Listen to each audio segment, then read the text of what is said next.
Welcome back. Specialized skills shortage remains a concern as the Education Department grapples with producing adequately skilled learners. An education project, e-learning computer-aided design, was launched in the country to deal with critical skills shortage, in particularly math and science. Train the Trainer program took place in Pietermaritzburg last week. It ended on the 29th, to be specific. And to tell us more, we're joined by Dr. Andreas Asperl, the project developer, and Shemaine Smith, Infundo Consulting's director. Thanks so much for both of you for joining us this morning. Pleasure. There's already an existing curriculum, and there was talk about outcome-based education having to be reformed or reviewed or even scrapped. So now, over and above that, how does this fit into the current model? I think the most important thing here is that Andreas's program develops 3D skills, which EGD doesn't cover at the moment.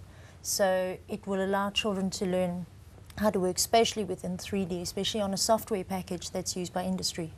Obviously, you would have had to have a sense in terms of where the disparities are and the deficit when it comes to critical skills such as math and science. What has your observation been, Dr. Asperl? There in South Africa, we had different observations. There are a lot of teachers who are very good in spatial abilities, but there are also some teachers who have nothing to do with 3D intelligence and spatial intelligence.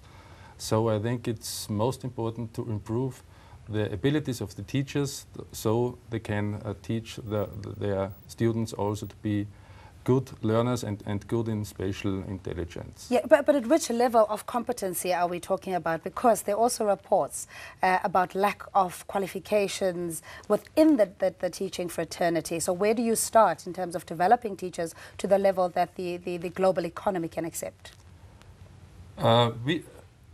We started in Austria to change from the traditional descriptive geometry, which was drawing and sketching with pencil and ruler.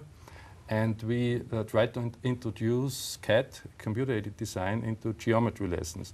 And we used from the very beginning software which is used from official firms and companies. And so we saw that it's a very good combination of geometry, CAD, and the students and their pupils know that they are using a software which is used in real life, and that is the most important fact, I think. I understand that it's successful in Austria. I think it's been running for 11 years, and you yourself being sort of a master, if you will, in critical skills development, engineering, etc. South Africa, though, has its unique challenges. Number one, access to information technology. Secondly, just a basic study material. How does this program assist in that regard? Well, the program comes not just on a software platform. It comes with worksheets, it comes with assessments, it comes with all of that as well. So it's a full package. We spoke to people down in Maritzburg when we were there last week, and it is actually relevant also in the primary schools where they can learn it. The CAD program has 2,000 skill sets or icons or tools, and at different levels they will use either a few tools or far more advanced tools. And so it caters for all the different skill levels across school too. What about language barriers? I think there are no barriers because you see, music is a language which is understood all over the world, and geometry is the same. You are speaking with pictures, with images, and most of geometry is in your brain. So there are no barriers in language, I think. And what are your targets in the sense of improving the matric rate? Because we've seen a decline. I think it's sitting at 60-odd% for last year. This year, are you committing that we will see an improved, at least for those schools that have access to your program? Well, I don't think that there was any point in bringing them if there wasn't going to be a massive shift. There are two things that happened with their program overseas. The one is that there was a massive shift within 1 year. And for me, that was exciting because we don't really have the time to redo a whole lot of things before children have to leave school. And the second thing is they were finding that the learning quotient, they were increasing by 6 times. So children were learning 6 times faster on this program. Okay, so it's Train the Trainer. The pilot project took place in Pietermaritzburg. Obviously, you're wanting to expand your footprint as well. When does that expansion start, and when do you start training the trainer? We started it last week in Pietermaritzburg, and we started with 20 teachers. It was very successful, I think. And the rest of the project, it's Germaine's work. Yeah. sustainability of the project. Yes, and the funding that was raised for this program enables us to roll out to at least 60 schools within the next year and a half. Yeah, but it's also in creating a culture of learning, and I think to really get the interest, particularly in subjects that are perceived to be difficult, math and science. How then do you do that, to create that interest and awareness? Because the students can work with a 3D software. They can always turn around the picture. So it's very funny and it's very sexy, and they can do some textures on it, and they can work with lighting.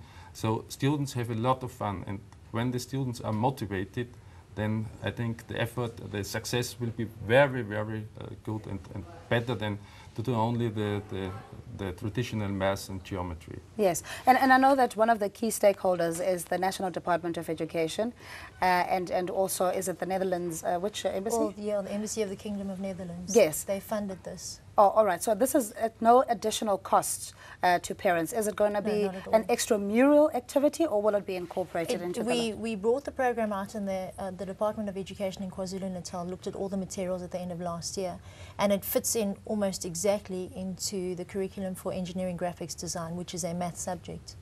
There are larger spillovers into actual maths and geometry, but it fits very nicely within EGD or CAD. Yeah.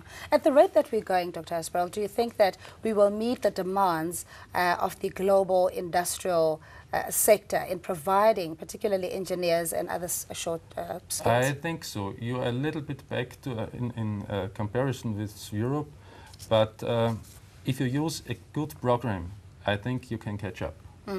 But it also requires some level of teamwork, because my understanding is that once you've trained a particular teacher, they then need to pass it on to their peers. How will you monitor the level of delivery required? Well, the next stage of our program is that we've trained teacher trainers in KwaZulu-Natal.